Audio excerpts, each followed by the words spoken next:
Olá, sejam todos bem-vindos, bem-vindas e bem-vindos a mais um vídeo aqui do Ateu com Orgulho. E hoje a gente vai continuar nossa série sobre anarquismo e anticlericalismo dentro desse livro aqui de Eduardo Valadares, que é da coleção Escritos Anarquistas da editora Imaginário, tá bom? E a gente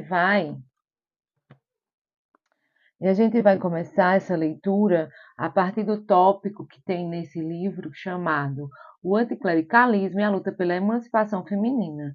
Porque nessa época, que é o início do século XX, né, final do século XIX, início do século XX, os libertários e anarquistas, os anticlericais, eles tinham essa denúncia, né, dentro dessa sociedade burguesa onde as mulheres eram aprisionadas, seja pela instituição da religião ou da igreja, né, ou seja pela família, onde elas eram reduzidas a servas e a submissas, né?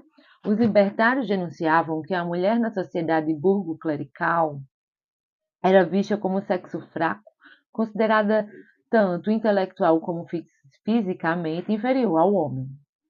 A concepção dominante da repartição dos papéis masculino e feminino bloqueava o acesso da mulher à educação e às outras muitas funções sociais, ao espaço público, por exemplo.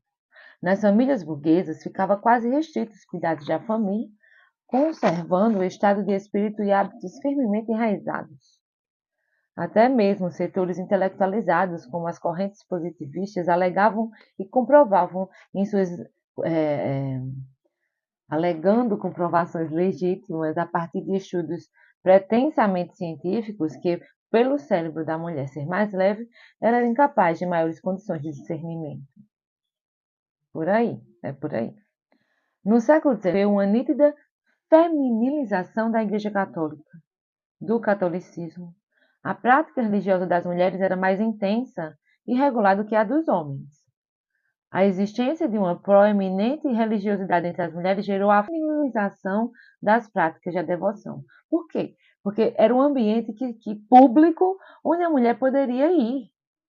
Era a igreja, né? E lá ela era dominada, rigorosamente vigiada, para ser a mãe, para ser a serva, né? Para ter Maria, a Virgem Imaculada, como meta de vida.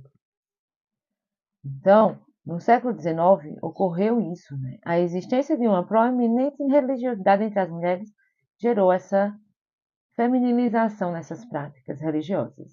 Na sua primeira fase, a vida feminina encontrava-se demarcada pelo véu branco da primeira comunhão e pelo também imaculado véu do casamento. O afastamento da igreja, o anticlericalismo militante ou passivo são, no século XIX, fenômeno exclusivamente masculino. Este é um lamento generalizado dos parocos. Os homens não comparecem. Para a igreja, o corpo é o lugar do pecado. A luxúria continuava sendo uma das culpas mais graves que a mulher poderia incorrer. A virgindade mantinha-se como valor sagrado. O culto a Maria, desde 1854, assumiu o caráter de dogma de Virgem Imaculada, reforçava a concepção de que todo tipo de comportamento pecaminoso deveria ser imputado às mulheres, pois, afinal, desde Eva que a luxúria é feminina, né?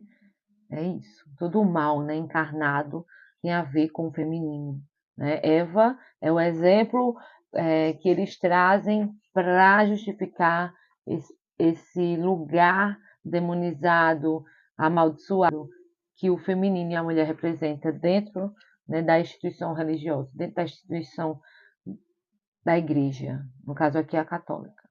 Mas que a gente pode ver muito bem, né, esse lugar sendo reproduzido dentro das igrejas pentecostais e protestantes. Desde Eva que a luxúria é feminina, então que mérito pode ser maior do que aquele que se adquire ao libertar-se da mácula que conspurca todos os descendentes da primeira mulher, com exceção de Maria? A intenção a intensa devoção mariana e a importância dada aos valores da maternidade foram um modelo que a Igreja apostou para ampliar sua influência. As mulheres católicas deveriam aprender a perfeita dosagem entre as práticas devocionais e os deveres domésticos. A pureza da Virgem tornou-se modelo de identificação, o centro da educação feminina. Havia uma preocupação excessiva com a observância das regras que garantissem a manutenção dessa pureza feminina. O que as mulheres liam era um motivo rigoroso de controle. A rígida educação católica propunha-se amordaçar as fantasias femininas e estabelecer uma clara distinção entre os bons e os maus costumes. O livro deveria cumprir seu papel de educador moral. A igreja vigiava as leituras, desconfiando de qualquer livro que pudesse provocar tentações e levar as almas das mulheres ingênuas em direção aos pecados da carne. Ao padre cabia a função de afastar o perigo das leituras consideradas lúbricas. O engraçado é que essa preocupação não existia com os homens e meninos, né? É interessantíssimo. As obras prescritas eram poucas, a maioria formada basicamente por livros de oração e devoção. Durante o oitocentismo, não seria muito temerário afirmar que, caso não fosse necessária alguma escolaridade para que as moças pudessem ler os livros de orações, muitos padres seriam contra a alfabetização feminina. Ainda no século XX, nesse início do século XX, o romance era considerado um gênero literário pecaminoso, apesar da difusão de sua leitura entre os folhetos baratos dessa época.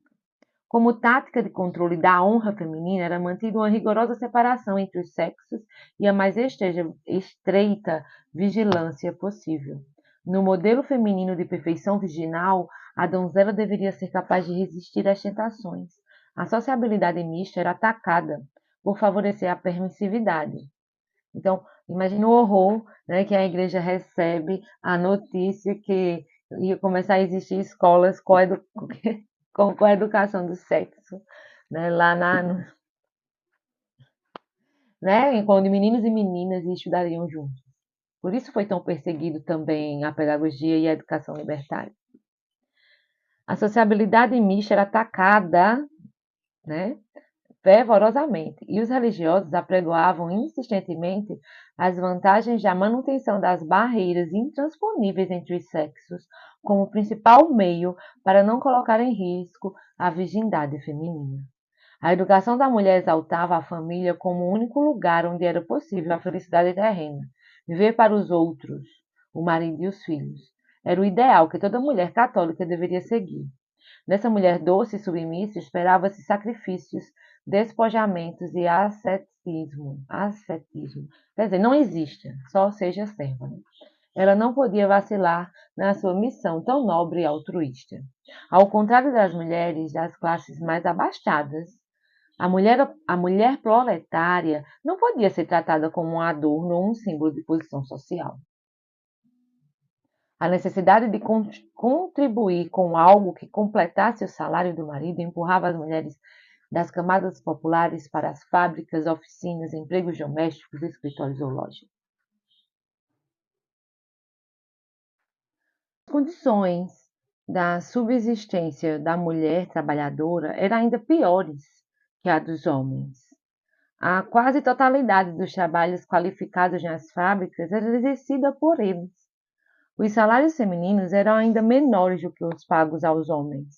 As mulheres eram fonte de mão de obra barata e consideradas menos rebeldes, sendo muitas vezes olhadas com desconfiança no meio sindical.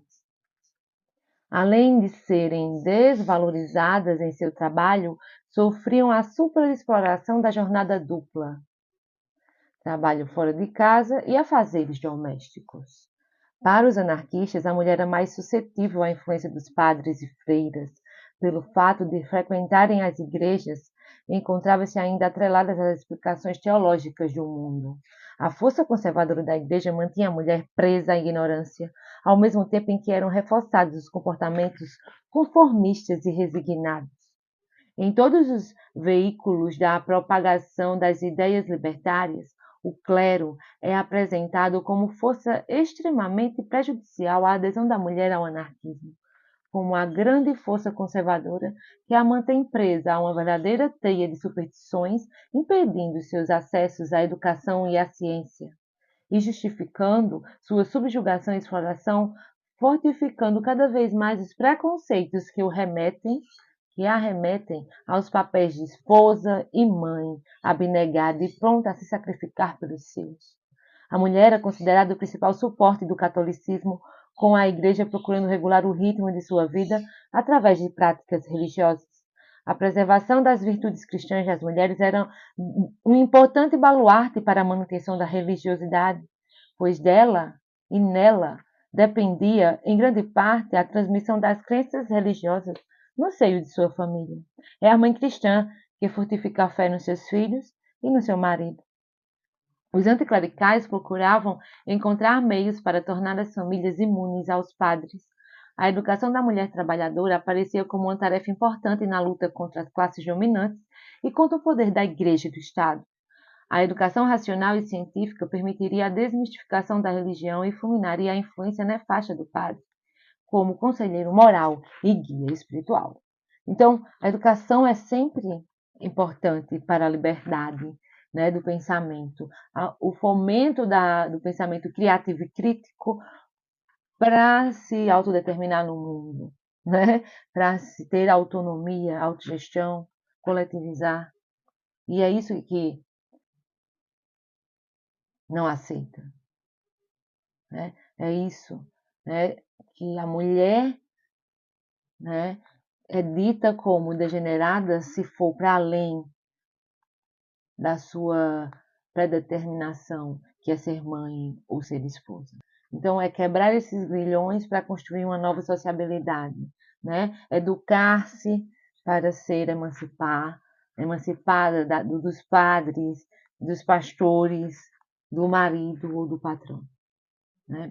A luta ainda é de hoje também.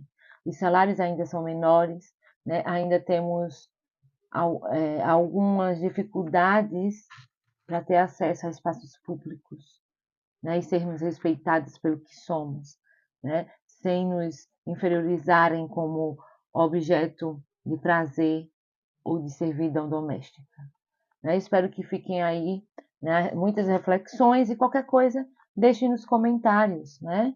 Suas impressões, dúvidas, questões, enfrentamentos, afrontamentos, né? Estamos aqui para esse diálogo, né? Para construir esse pensamento crítico entre mim, vocês, entre nós, tá bom? Então, até a próxima. Saúde e anarquia.